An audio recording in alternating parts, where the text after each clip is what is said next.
বন্ধুরা দেখুন, আমি একটা চিকেন রান্না করছি আজকে।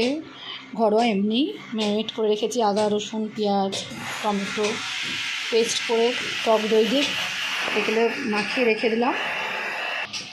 আমি গরম হয়ে গেছে তেল, এর মধ্যে গোটা গরম মশলা জিরে দিয়ে দিলাম। ভাজা ভাজা হবে, এটা ভাজা ভাজা দেখলাম। পেঁয়াজ দিচ্ছি, পেঁয়াজ টমেটো একসাথেই দিয়ে দিচ্ছি।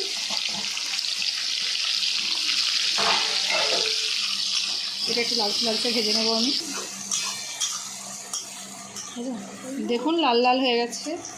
আমি একটু নুন দিয়ে দেবো এর মধ্যে।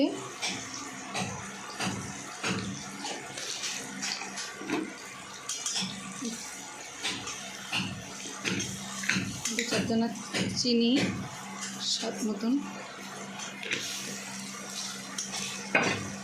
পেঁয়াজটা প্রায় লাল লাল হয়ে গেছে, এবারে আমি মশলা দেবো।